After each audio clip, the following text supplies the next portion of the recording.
the Fate of Ophelia video that went super viral really surprised me, because I thought that noting, I basically called out, hey, she's writing an iambic pentameter, and also the music itself is written in groups of 5 measures. That's cool. That's the very first thing I heard when I heard the song, and I sort of assumed, given the Swiftie community, that someone had pointed that out, and so it shocked me that people were like interested in it. And then my husband's like, "Yeah, you hear weird things," and I said, "Oh, well, that's fun. Let me point them out to everybody."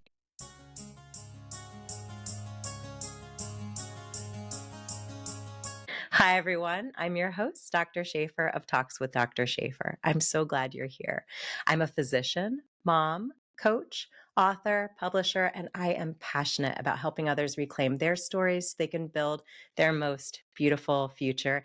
And today on the show, we have an expert in that. I am so excited to have her share her story with you, storytellers. Brigid Kaelin is a musician, artist, author, and expert in music theory, known to many online for her music theory-based videos where she breaks down the incredible stories behind how music we love is structured. Brigid is not just educating us on music, she's teaching us about emotions and communication. Some of my personal favorites are her breakdowns of Taylor Swift's The Manuscript and The Fate of Ophelia, as well as Wicked's No Good Deed.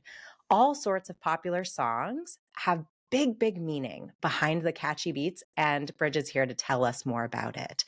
You've also seen her as a musical saw musician, sharing the history of the instrument and turning everything from bluegrass tunes to modern hits into musical saw performance. Brigid Kaelin is also the author of the book Lakeside, winner of the prestigious Samuel Thomas Book Award in 2025 from the Louisville Historical League. Lakeside gives us a beautifully pictured view and history of the beloved Lakeside Swim Club in Louisville, Kentucky.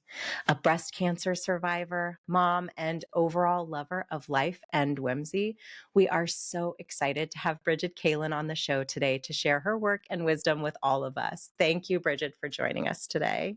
Thanks. What a great intro.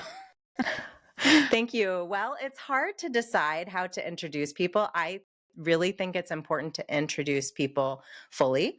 And if anyone were to go right now, which, wait until after the show, but then go right now to your favorite social media platform, find Brigid Kaelin if you're not already finding her and following her, and see that that's exactly what you do. You show yourself as a full human. Kind of makes me think of when we think about our artists, an artist like Taylor Swift, who's been around for a long time, and you look at her discography, it's not just one type of sound. We're always developing as artists, and you do that so beautifully in your social media. Now, where did you get to the point as a musician and you decided that this was how you wanted to share your expertise on music theory with the world through your social media presence? I think the music theory thing is a little more recent than it probably should have been. And that's entirely a result of the world, and particularly the music industry, telling me for 25 years to, niche down and be one thing. And I was never one thing, and I knew that, and I didn't try to hide it, but there was always a separation between music teacher, which is how I supplemented my income on when touring was off. I was either touring or I was teaching. And I kind of kept those separate. So I didn't teach online because that's not the brand that I was supposed to present to myself. I was supposed to, be the artist who toured and sang and performed. And I think there's such a terrible idea out there that if you're teaching, you're not worthy of performing. I think that's so dangerous and like insulting to everybody out there. And in the last 5 years, I went through cancer treatment, and I'm totally fine. Like it's a great prognosis, yay, science and research. But it definitely messes with your perspective, no matter how much experience you have. I have lots of being a caregiver to cancer patients, unfortunately, but being the patient myself just made me like, it sounds so cliche, but just not care. You know what? I will do all the different things I want because tomorrow is not promised. And why in the world? Also, this music industry has changed so much since I started. Like, who knows what it'll be next week? I've just really decided to just talk about what interests me at the moment. And recently I kind of discovered that what I hear in songs is not what other people hear in songs. And it's actually really interesting to other people. My family's sick of hearing about it, but there's a couple, particularly the Fate of Ophelia video that went super viral, really surprised me because I thought that noting, I basically called out, hey, she's writing an iambic pentameter, and also the music itself is written in groups of 5 measures. That's cool. That's the very first thing I heard when I heard the song, and I sort of assumed, given the Swiftie community, that someone had pointed that out, and so it shocked me that people were like interested in it. And then my husband's like, "Yeah, you hear weird things," and I said, "Oh, well, that's fun. Let me point them out to everybody." I'm so glad you did. I'm so glad you did because it's so interesting. And I think what I said in the introduction is something that came to me when I came across you. I love doom scrolling because I find the most amazing people when I doom scroll, and then I message them and I'm like, please, please, please come on the show. Oh, fun. And I messaged you and you said yes. And I was so excited because you really tap into something with your content and your teaching, because it's teaching. It's free teaching. I mean, come on. That's amazing. It's amazing. So it's free teaching online where you tapped into something beyond music theory. You tapped into emotion, which is why we love music. It's why in our darkest moments, we turn to music.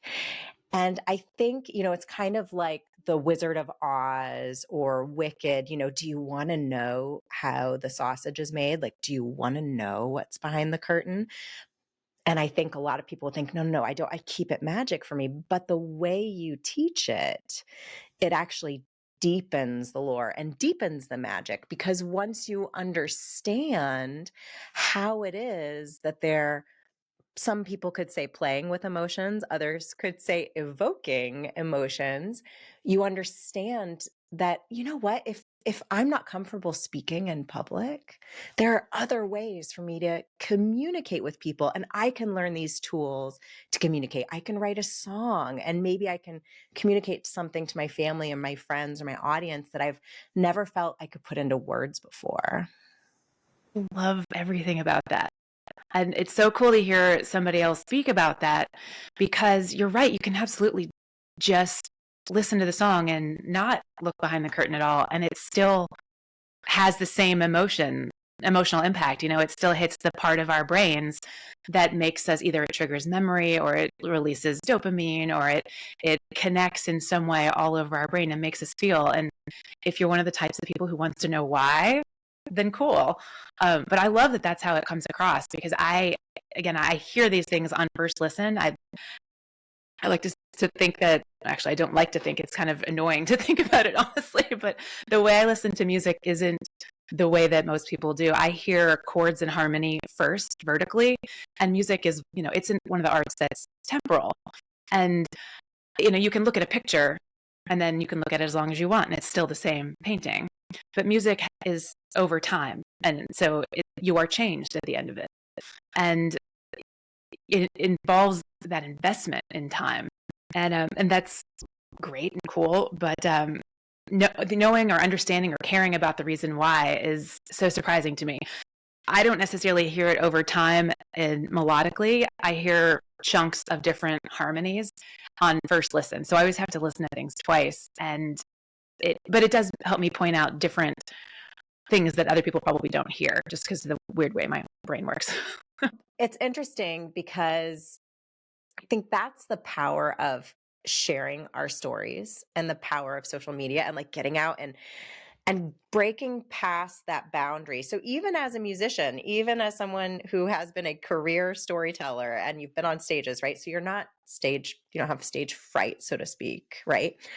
Even then there's this question of like, well, that's just normal. Why would I share that?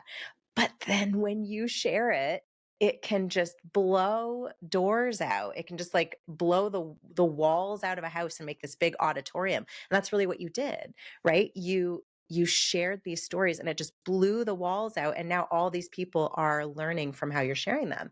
And I think it's such a beautiful testament to why it's important to share our stories, no matter how much we don't necessarily understand the importance of them, because they mean something to someone else and they can help them tap into something. the manuscript, for example. And, you know, it's interesting because I talk actually a lot about Taylor Swift on the show because she means a lot in our home and to my family, et cetera. And as a storyteller, she means a lot. And I think that as a woman also, there's a lot of resonance with her life story and how it is perceived. You know, she has so much success, but it also comes with a high degree of criticism and questioning of competence and professionalism, and anything that is done that is really extraordinary, you know, it's questioned. I've heard you talk about this on your channel about, well, but there were men in the room, so It's ridiculous, isn't it? The immediate urge to dismiss because there's a man in the room. Oh, I she think that, must be a puppet. yeah, and I think that I was just thinking about making another video about like why am I suddenly talking about Taylor Swift so much, because I know a lot of my fans that have been around since my first album release, which was literally 20 years ago, are very confused as to why I'm talking about Taylor Swift now. And I think that's twofold. One, I think that historically women have always been pitted against each other. And even to this day, they're like, do you like Taylor Swift or do you like Beyonce? And it's like, what? What a ridiculous question. And yet we are ingrained that that's a reasonable question. And growing up, you know, it was like, are you Fiona Apple or are you Tori Amos? Totally dating myself there. But like, Same. why did we do that? And I grew up in the music industry and I worked in Nashville in 2005, 2006, when Taylor Swift was the hot new name that people were talking about. And I was dismissive at the time just because I was working in mainstream country, but only behind the scenes. Like my writing was the indie Americana scene, which is different. And it wasn't judgy. It just that I wasn't writing mainstream formulaic Nashville songs. And this new teenager was. Cool. I'm glad. I thought it was awesome because she wrote her own music and she played an instrument, which was not the norm in Nashville mainstream stuff. But when people ask me now, why are you talking about Taylor Swift? One, isn't she the competition? And two, like, I feel this connection to Taylor Swift. And I know that we all do. And that's part of her success. But part of it's because I know what she heard when she was starting out. I was literally in those same rooms in Nashville. I was in those publishing houses, working with writers, writing, being a session player on other people's songs. And I know she heard things like, you can't have any women in your band. You can only sorry, you can't play this gig because we've, quote, already got a girl on the bill. Gosh, that was the number one thing. And so to see her selling out arenas with women openers, it just tickles me so much because I know she heard that was impossible. And I think a lot of people don't realize just how many ceilings she has smashed for other women artists, but particularly people my age. Like I'm 10 years older than she is. And so the younger artists, I have a lot of them as students, don't even realize that was a thing very recently. You know, there were radio stations that were not permitted to play more than one female artist per hour. And this was in, you know, as recently as 20 years ago, maybe even like my first record came out and I remember saying, oh, we'll play you next hour because we already played Stevie Nicks. It's like, what? Okay. I feel like I some sort of responsibility as like a thank you to defend her and jump in and say, yeah, you guys don't understand how this business works and and how Nashville works and all that she's put up with, and that, yeah, she actually is the real deal. So Absolutely. And something else that you've spoken on that I think is an important mention as well, because you were talking about songwriting credits, and it made me think of my time as a teenager when I was a singer, songwriter, performer, producer. And I started when I was 14 professionally in the Indianapolis scene. So it was a little bit nice. north of you, Yeah. which was more of a R&B scene. And I've heard you speak on, you know, if you're in the room, you're a part of that songwriting process, right? So like you're going to get certain credits and that's just normal. That's just the ethics of it. But that's not a given either, right? And a lot of women who are still in music and are crediting people who are in the room, they had the experience 20 years ago when they were in the room. Not only in the room, they were writing the music, they were heavily influencing the production, and their name was nowhere to be found. Or they sent in a tape to their producer or to a group, and then they heard it on the radio, Oh, right? Like, yeah. The We've erasure all is experienced ridiculous. that. It's one of the rules that confused me when I first was working in Nashville. I'm in Louisville, Kentucky, but I had spent, 4 days a week in Nashville for many years. And at first I was like, well, that's not fair. Like I wrote 95% of the song and, you told me to drop the word just because that's just good writing. And now you get an equal credit. Like, and I kind of took that a little too literally for a while and wrote alone for that reason, which I think was a disservice because one thing I think that when you make a competition or a business out of art, which is still such a weird thing that we do, it makes you think like that and you don't get art that's as good. Like you get better art when you collaborate. And that took me a long time to learn. But I do love that about Nashville now, that is, and it is a Nashville thing. Like it's moved. And so you get that same sort of, if you're in the room, you get a writing credit in other places too. But it is the standard in Nashville. And I just love that because, yeah, everybody's in this together. We all get an equal credit, even if you came in with half the song already written, because we're in this together. And in theory, it all works out. Then you'll go into another writing session and you'll be the one who only offered one word or one chord, but it's all equal credit because everybody's pretty. We all wear crowns. I should say there are producers who sometimes get a credit even though they don't do anything. And that's things we just don't know about it. And I say they don't do anything. Of course they do things. But they don't necessarily craft the song, but that's just part of their fee.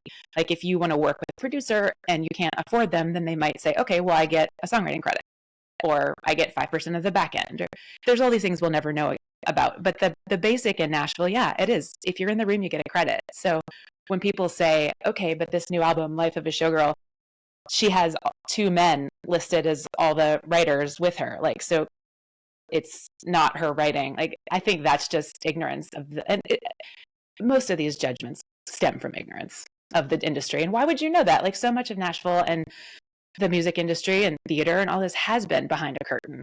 And so, like you're saying, doom scrolling and education, like my circle has been musicians and artists my whole life. So I forget that people don't know this stuff. Like, why would you know that random ethical songwriting rule about Nashville?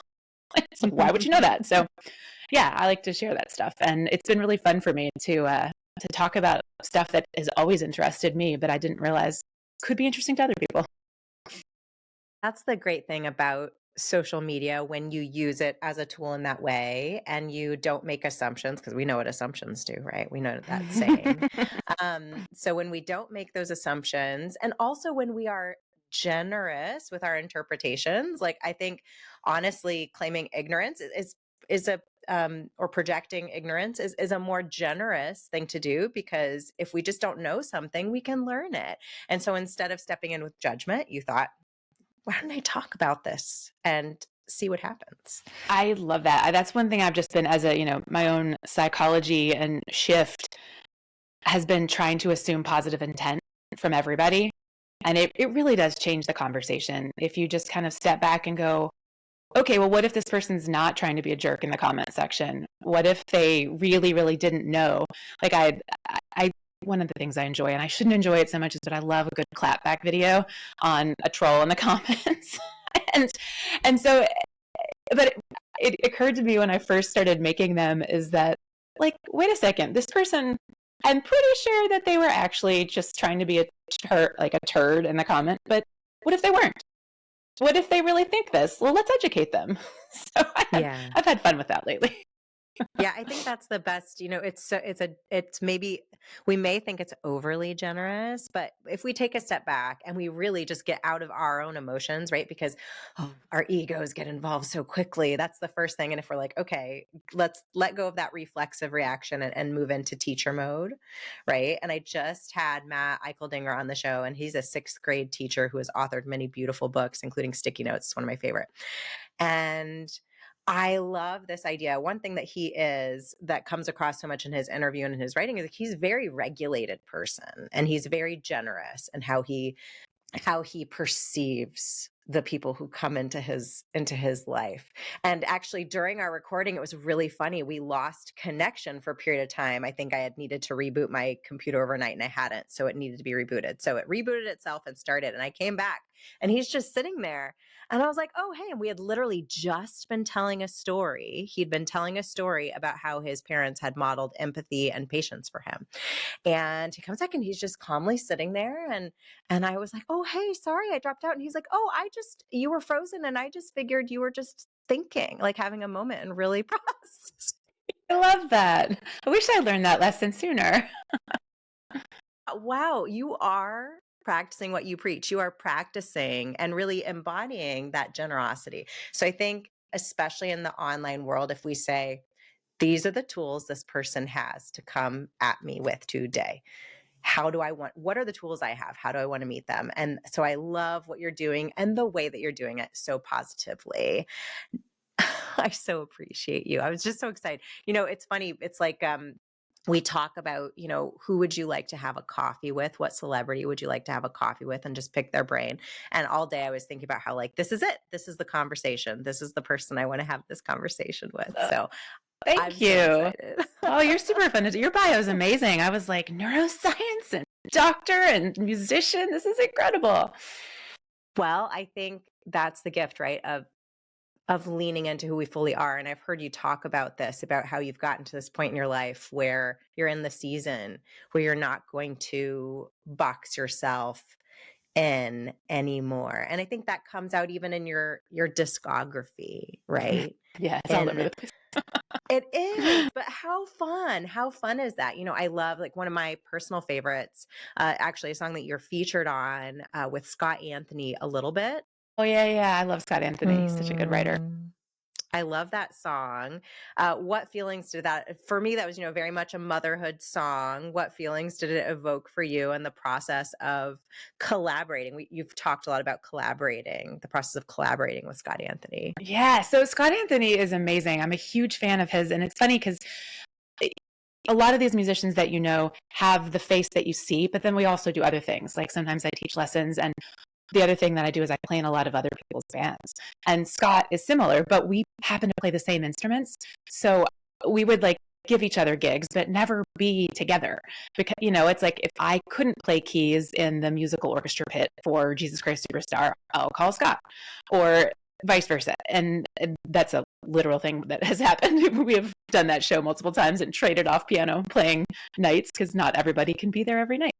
So what that means is I miss out on a lot of cool collaborations because we're subbing for each other. And so when he said he was doing his original stuff, I was like, yes, amazing, let's work together. And so it was just very cool to work with somebody that I hadn't actually gotten to work with directly because we were doing the same thing.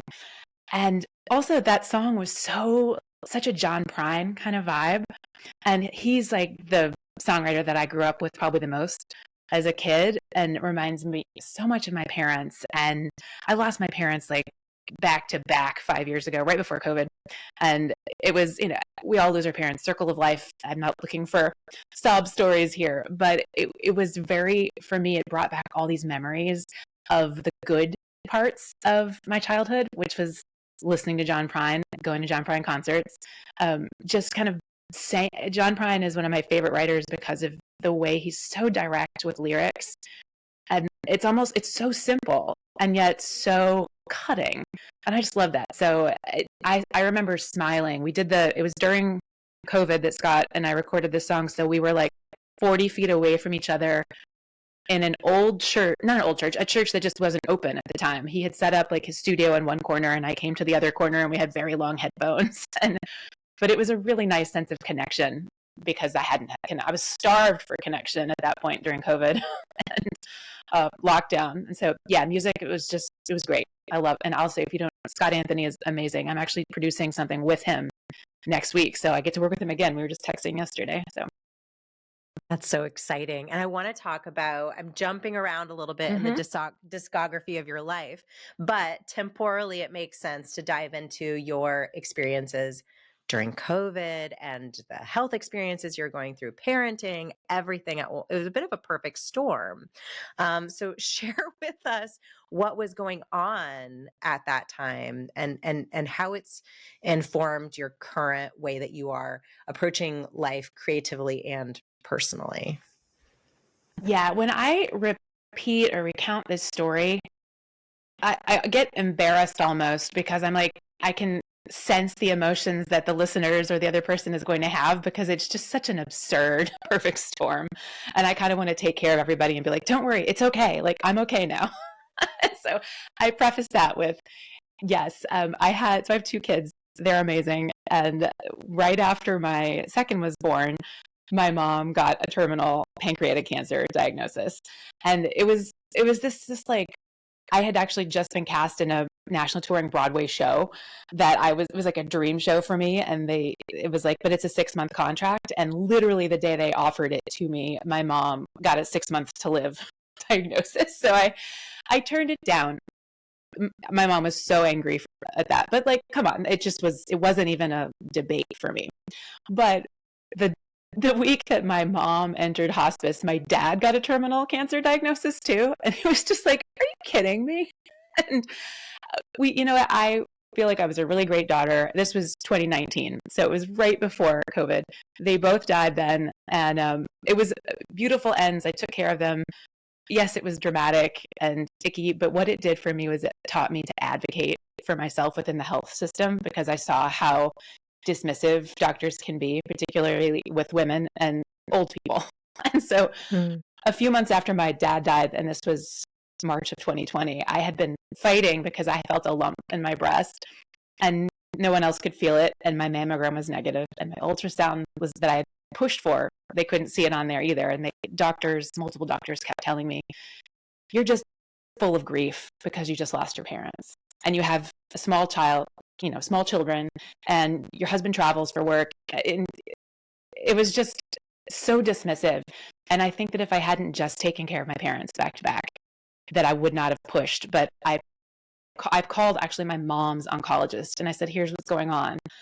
And she said, well, let's get you an MRI because you're clearly high risk. And of course, it was delayed 6 months because of COVID. It was considered non-essential.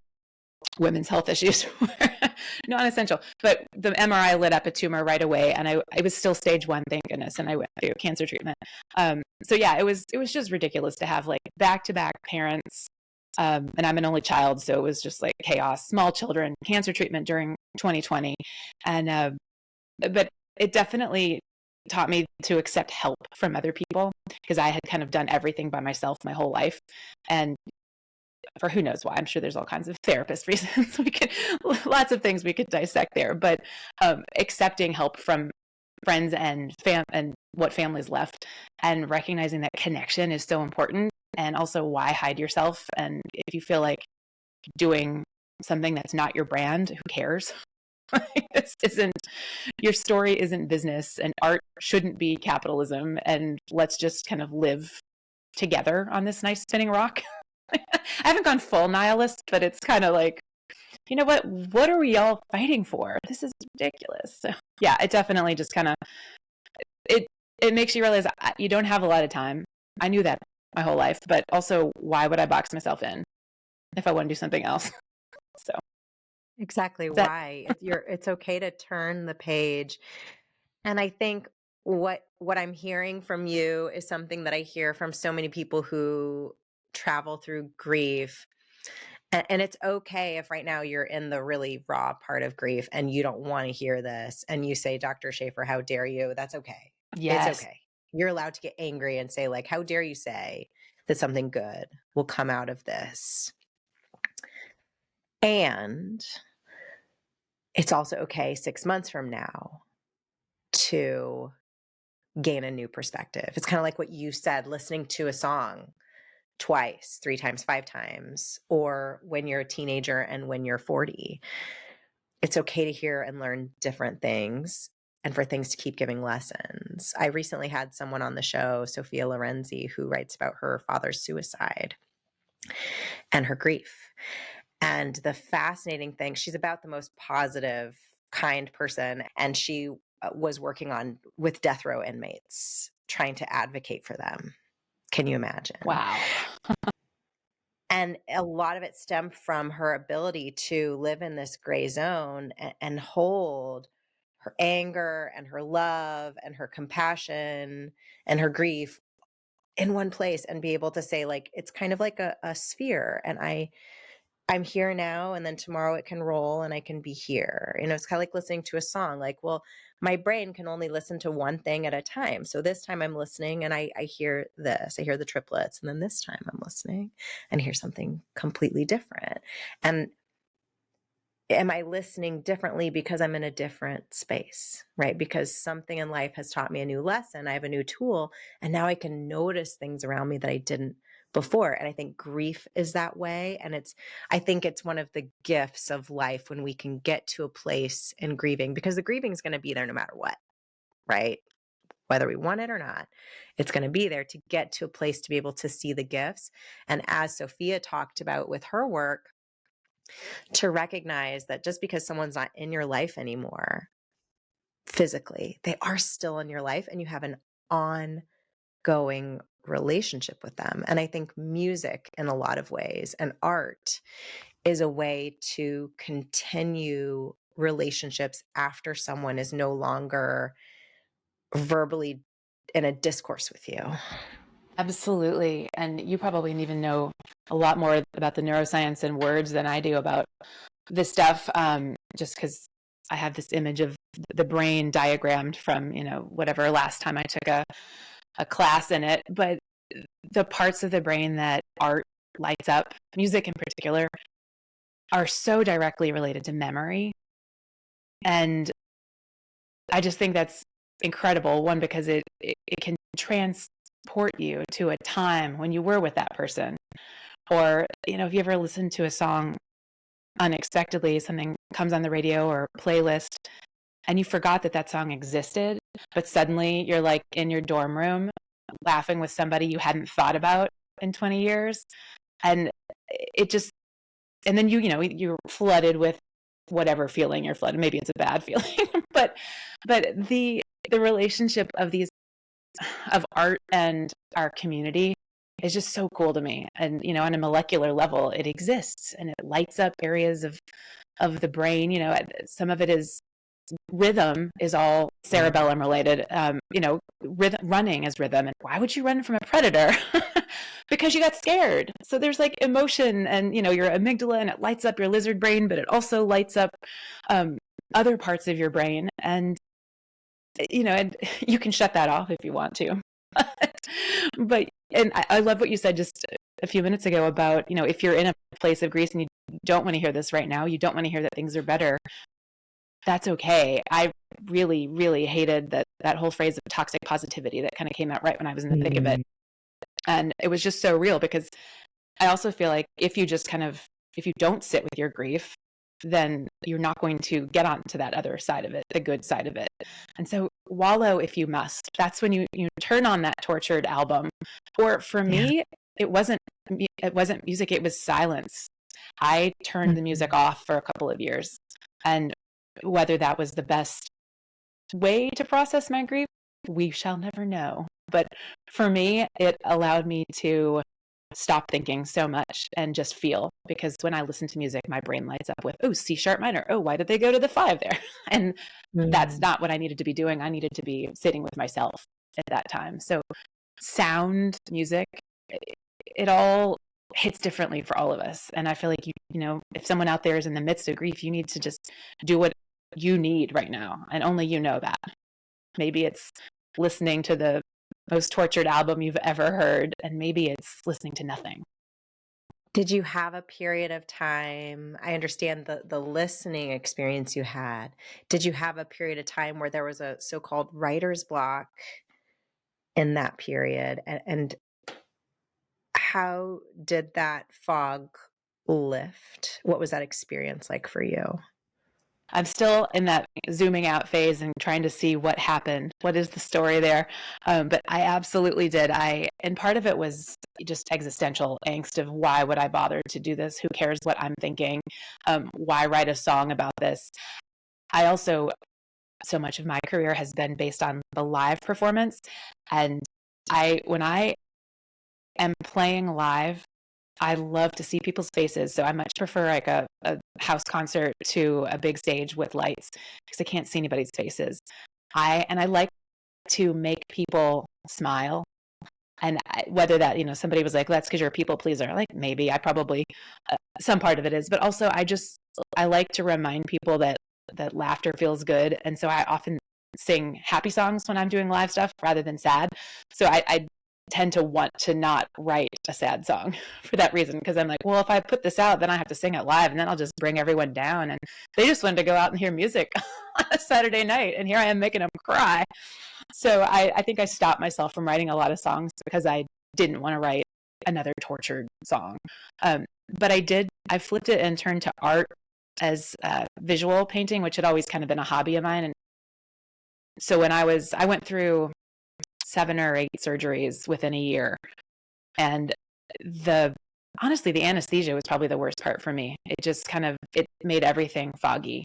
And that my brain just didn't feel like it could communicate properly. And so I didn't even journal, which is weird. Like I've journaled all my life, but I just stopped. And physically playing instruments was painful for me because arthritis, but also something had gotten nicked during my mastectomy where I had a tremor. And so my fingers weren't playing the notes that they wanted. So I did some art therapy, like literally with a pen, drawing straight lines. And it sort of turned into a side hustle, but at a time when live music had dried up. But it was also healing in itself. So yeah, I think that I didn't communicate musically, but I communicated with another kind of art during that time. That's beautiful. And then you also this year transitioned to being an author of a book, and that not only has your writing and it's more historically focused, which, music has always been the telling of history, whether it's on a small scale, interpersonal scale, or on a large scale, like a song I've heard you cover, the story of the Edmund Fitzgerald, for example. I think I said it a little bit wrong. The Gordon Lightfoot. No, you did it. What was it? His original? Did Gordon Lightfoot write that originally? Yeah. What a stellar songwriter. So My good. mother is his number one fan, by the way. Wow. I bet she's gone to as many Gordon Lightfoot concerts as anybody else in the world. Like, gosh, she loved That's him so amazing. much. I always loved him as a songwriter. And this is funny. And maybe I'll send you a link to this video because it just makes me laugh. But my youngest kid was 6 months old. And I don't know if it was maybe the 40th anniversary. And so the song came on and my kids are not sleepers. They never have been sleepers. I always say before the old cook came on deck, which is somewhere in the 3rd or 4th verse, he fell asleep. And now for the past 9 years, he falls asleep to that song every single night. I don't know that he's ever made it all the way through, but I was just looking at my Spotify Wrapped or Apple Music Wrapped, whatever source. I think I switched this year. And my number one song for the past 10 years has been The Wreck of the Edmund Fitzgerald. Say like 1,200 listens. That's amazing. But I have a video of him. I'm holding him and I just say like, hey, to my robot, play The Wreck of the Edmund Fitzgerald. And then you just see his eyes just like roll back in his head. So I'll send you that link. It was amazing. So I can't wait. Wait. So you've been a historian through your music, yes, but then you turned to no. I love it. I love this story. Well, I'm trying to remember what it was. There was a symphony that my father would put me to bed with. And I can't remember what symphony it was right off the top of my head, but it was the same situation. Like I was a little baby and he'd turn on the symphony and bum, bum, bum, bum, bum, and I would just fall asleep. So yeah, I mean, it's maybe even more effective than melatonin, right? And right? Potentially safer for certain age groups. So I love this.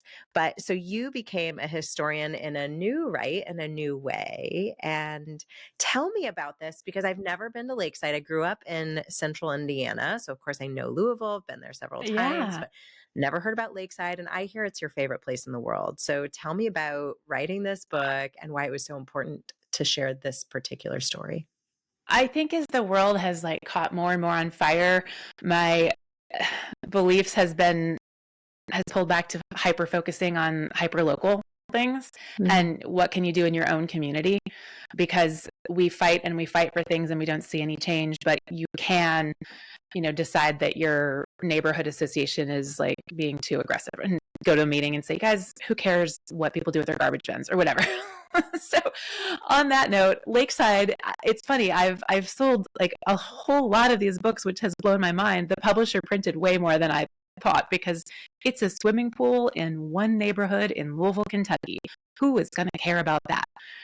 Why did I write it? I wrote it because I was on bed rest. It was COVID. I had always wanted to write this book. When did I have time? I had time when the world shut down. And Lakeside is the name of the pool. If you've ever been a competitive swimmer, you've heard of this pool. It's an old rock quarry. It's 3 acres. They have 50-foot tall cliffs. And a group of neighbors in 1924, when the farmer sold the land to the developer, decided, well, who owns the quarry? What do we do with this? Because it had just filled up. It used to be a limestone quarry for paving stones and foundation stones, but it had filled up with water. And so 100 years ago, and this is why I wrote the book when I did, because it just had its 100th anniversary, I thought, you know what, let me tell the real story, because nobody who didn't grow up there really understands it. It's impossible to describe to people without these big images. But mostly I thought it was a story of neighbors who decided to do something really forward thinking, which I think is unusual, particularly in America. Other parts of the world have a much longer worldview. So when they bury the power lines, for example, they know because future generations will, even though it's more expensive, it will make for a nicer future. We don't think that way most of the time in this country. But this group of neighbors decided, what if we all shared this instead of making one person own the land? What if we made a nonprofit out of it? And so they made it a swimming pool that was all co-owned. It's like a co-op swimming pool, and somehow 100 years later it still exists that way. So it was a fun story to tell and kind of dig through the old meeting minutes and see, oh, that is hilarious. They all just like went to, old Dr. Hughes' house on the corner and talked about it one night, and then here I am 100 years later reading about it. So I wrote this story of this random community pool, but it was, again, it's just fun to see that what you do even on a hyper local level can make a difference and you can actually help shape the future of your community if you think a little bit bigger than yourself. And so while, it's a story, the book is 200 pages of the history of this one little swim club. It's a story that I feel like we could all learn something from. If you say, well, I want to make this change in my community, maybe zoom out a little bit and think like, okay, what's this going to do for the next generation? Or am I just mad about the HOA rules or whatever? Or is this a really good thing? So it was a fun project for me. But yeah, I used to write for the History Channel, and this is like straight out of college before I realized that music could be a quote real career. And I kind of tried to do everything but music because I was like good at school. So I thought, well, if I'm good at school, I should be pre-law. So I was pre-law and got a job in journalism. But I did always love that because the History Channel and Discovery Channel and writing these shows let me hyper focus on a specific subject for a few weeks, make a show about it, and then move on. So I still kind of had that reference and framework in my head of like, how would you do this if this were like a documentary for the History Channel? I love it. And the book is beautiful. Thank you. And it's this combination though. I think it's this combination of community and personal audacity. And I think that's the best ideas and the best movements come from believing in oneself, but then elevating the idea, like having the audacity to believe that you have a good idea, but then thinking, how can we build something great and how can we work together? And you have to have both of those things to make a good idea and to take it and run with it. And I have to say, it resonates with me so much as a fellow smart kid who was then a musician. So somehow I didn't understand that I was intelligent. I didn't know that as a teenager, right? I didn't know that. Yeah.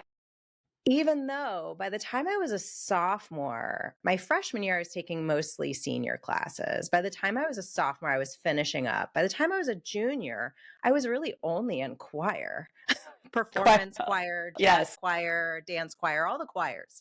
Totally. I wasn't doing anything academic. And then when I was a senior, I just graduated early and moved to New York City, and I lived on couches because I was like, what am I doing here?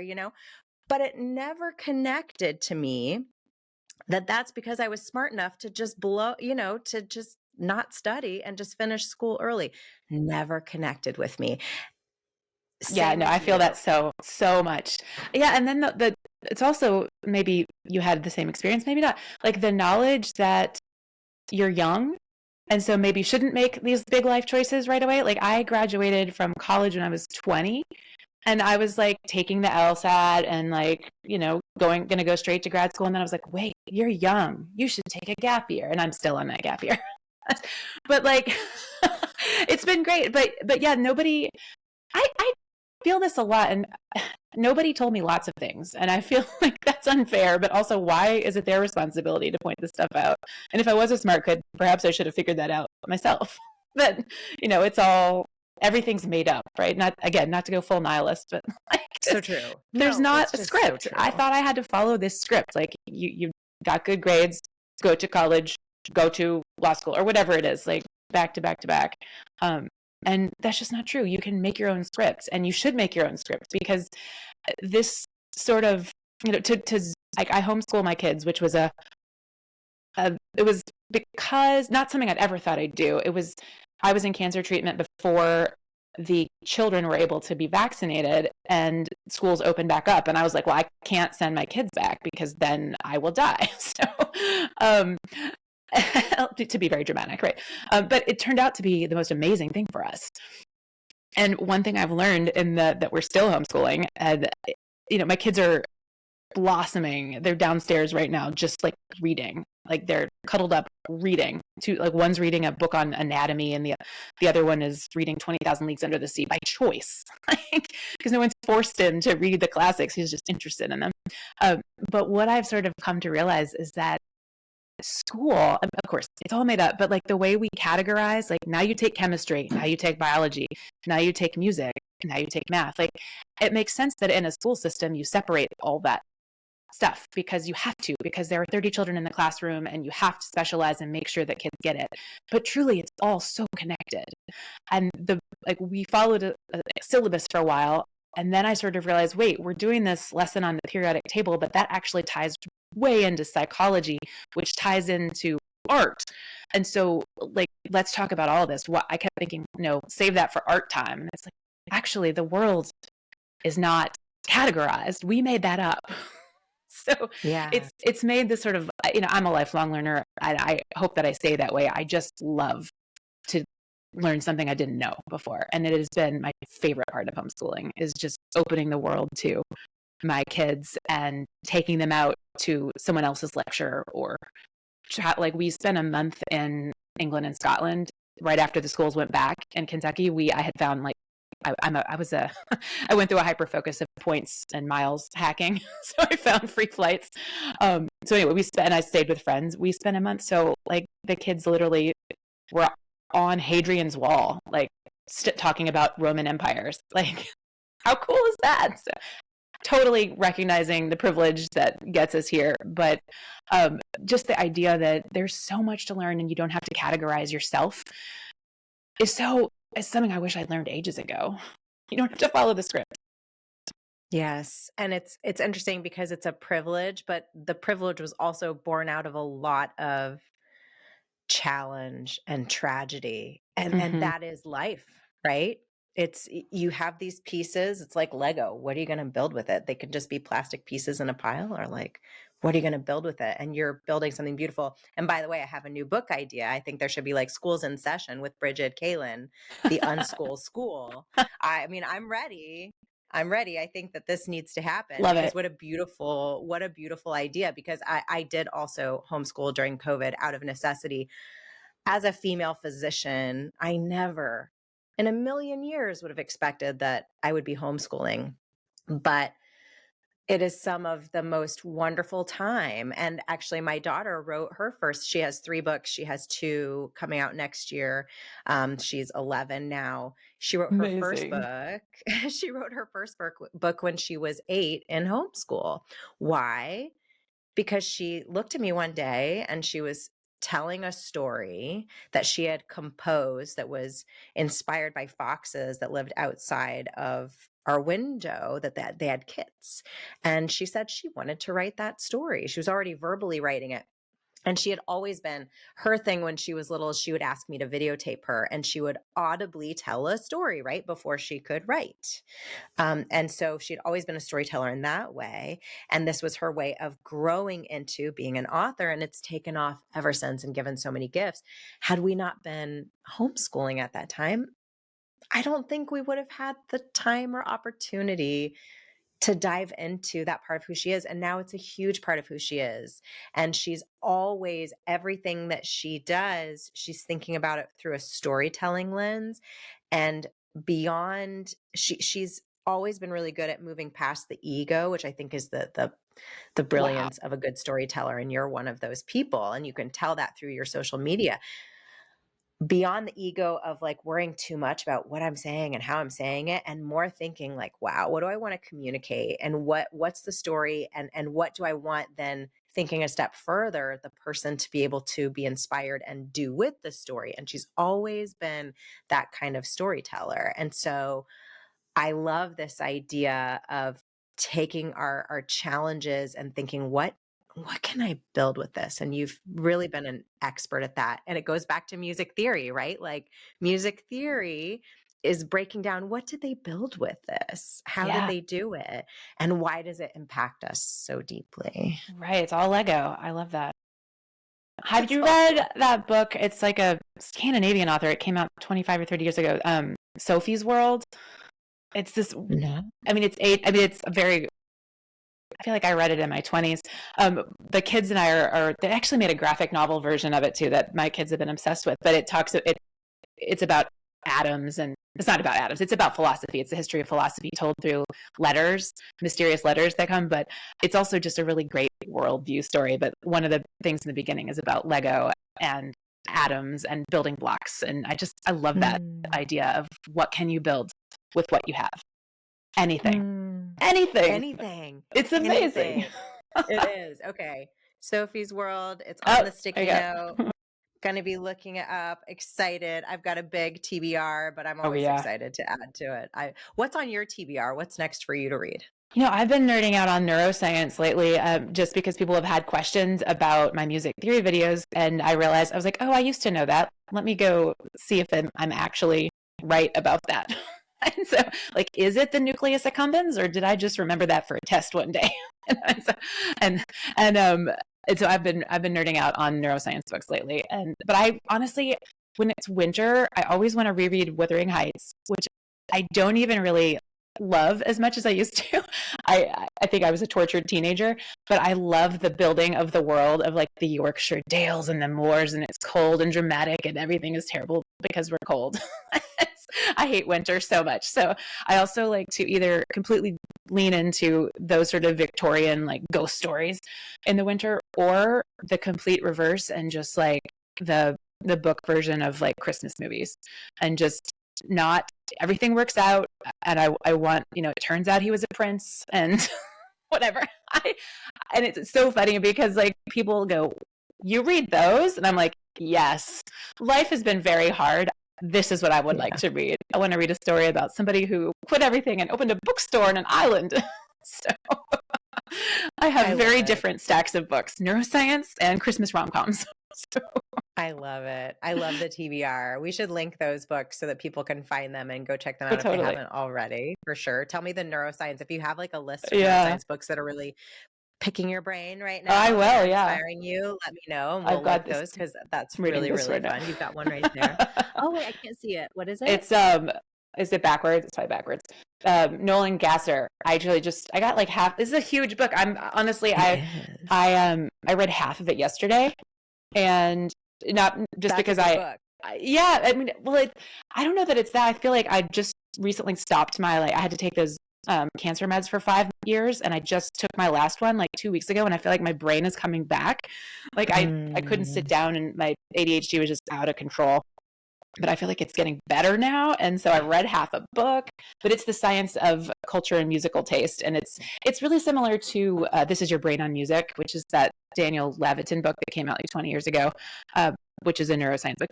It's funny. I really love these nonfiction books, but I'm like, can't you just make it a pamphlet? Like, if If you agree, I wish there was like a, do you agree with my premise? If so, skip to chapter 12. Like, they're all written like PhD theses, which is, I get it. I get academic writing, but I just want to accept it. Now tell me the new stuff. So, Agreed. yeah. I'm the same. I don't like long-winded things. And that's in part why I have all of the empathy in the world for sixth and fifth and seventh grade teachers when there's like the PBS style presentation of something historical and they're repeating the same thing over and over for 30 minutes. Yeah. And it could have been a 1 to 2 minute clip. It could have. It could have. This is how I feel about parenting books, like all of the ones. It's like, I read so many parenting books on how to get your kid to sleep. And like, did I need 11 chapters? Just literally tell me what to do. I will still pay $30 for it. Just tell me what to do. So. And for those of us with ADHD or tendencies, that's kind of the beauty of, we can talk about negativity in social media, but that's the beauty of social media is you can find experts and find interesting information online that then you can use to further your education, find out the books, the resources that will help. And your website and your presence is definitely one of those places for people to go. I highly encourage people do that. Tell people how they can connect with you online to hear your expertise with music theory. Sure. So I'm at Brigid Kaelin everywhere. I was on, I don't know, I kind of have different favorites, but I'm on TikTok and Instagram and YouTube and Facebook, which I had sort of not posted on there until it was auto importing from my Instagram. And then I was like, wow, people are really like, I have lots of questions on here. So now my big challenge is always, where was that one comment that I want to reply to video to? What site was it on? So I'm on those, and I love talking about music, and I'm trying to figure out how to do it without being long-winded. And answer. My favorite questions are when people are like, why does the ending of this song why do I hate the ending of this? And then I go listen and I'm like, oh, well, that's really obvious. It's because it ends on the 5 chord and that makes you feel unsettled. And then my husband's like, that's not obvious. And I'm like, oh, let me make a video real quick. So I try to keep it accessible. Sounds like you got some good like yin yang going on there with him. Like he's your sounding board. Yeah, he's been, awesome. I think a lot of this whole lesson of learning to accept help has been hard for me. But one of them is like, you know what? It's good to have a partner. And he's been a great partner, and I should probably listen to him more. But not listening to him is what got you here. So, it's kind of like, do you mess with perfection? It's kind of like you talk about being long-winded. Well, people like it. So I'm not going to critique it. We tweak it every day, but I'm not here to critique it because I love what you're doing. Well, thank you. I want to give some people some little actionable tips.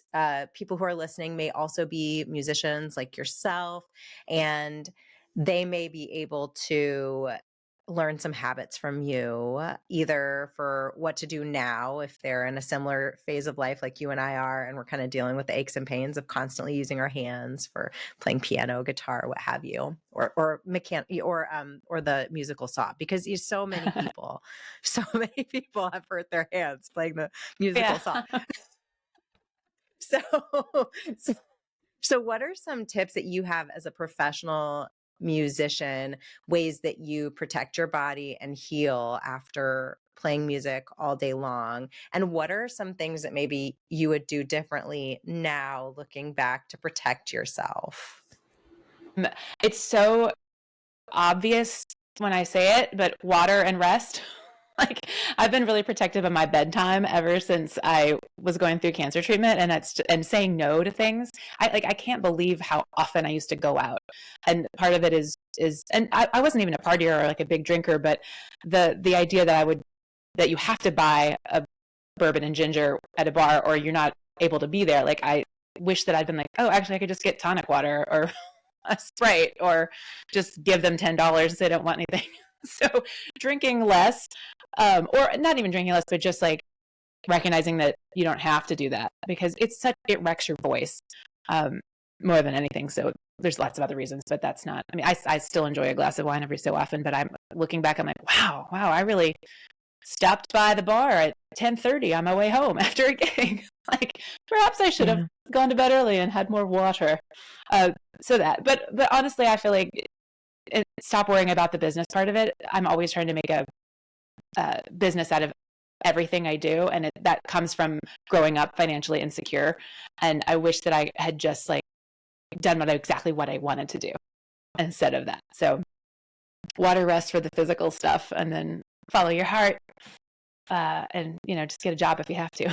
We've all taken money gigs, that's fine, but don't stress yourself out and don't let your art suffer for it.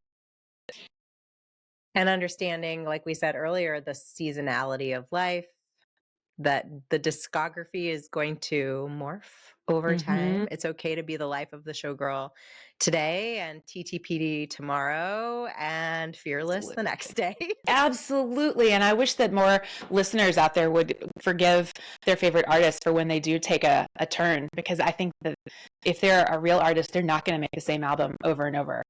And I think of one of my favorites, Elvis Costello. Like, he's had classical records and he sort of was one of the pioneers of new wave rock in the 70s, but he's also like got a musical, I think, in the works now, and he's put out country records, and it's just the mark of somebody who really loves music and exploring and art. And I feel like it doesn't work career-wise for everybody, but I think a lot of that's because the audience is so rude about it.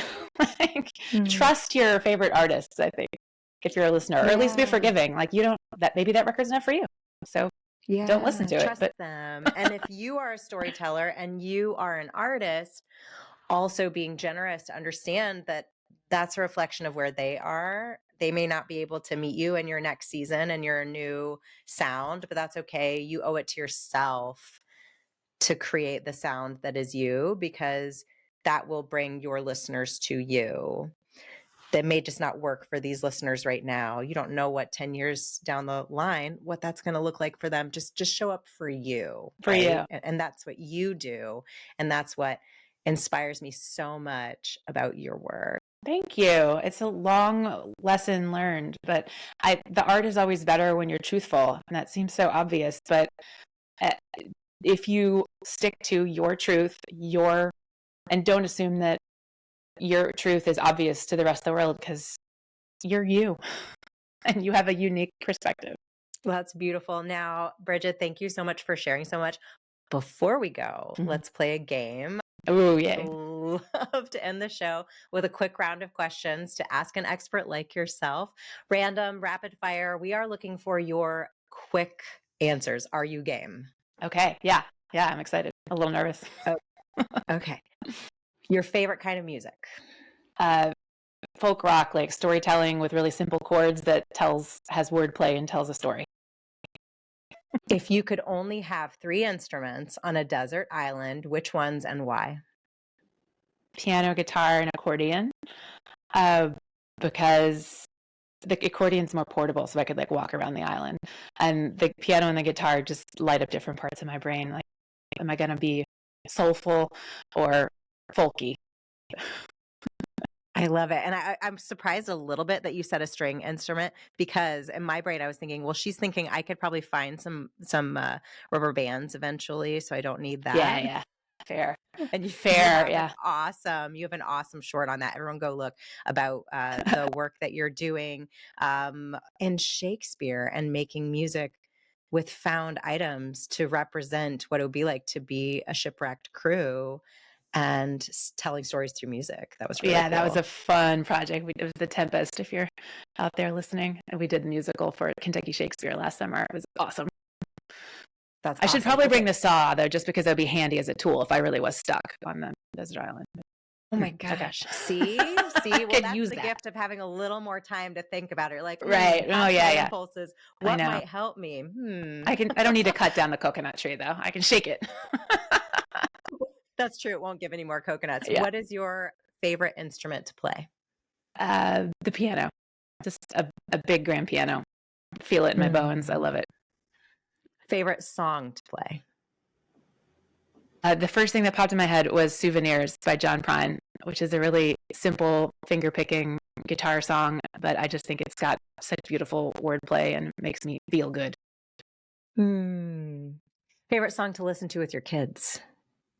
Oh, what do we like? I mean, the Wreck of the Edmund Fitzgerald, because sometimes my little one falls asleep, but they got really, really obsessed with the shipwreck. And so it took us to like Detroit, where we went to shipwreck museums And also, when the little one's being annoying, my older one will just put that song on and try to tell him to calm down and go to sleep. So, go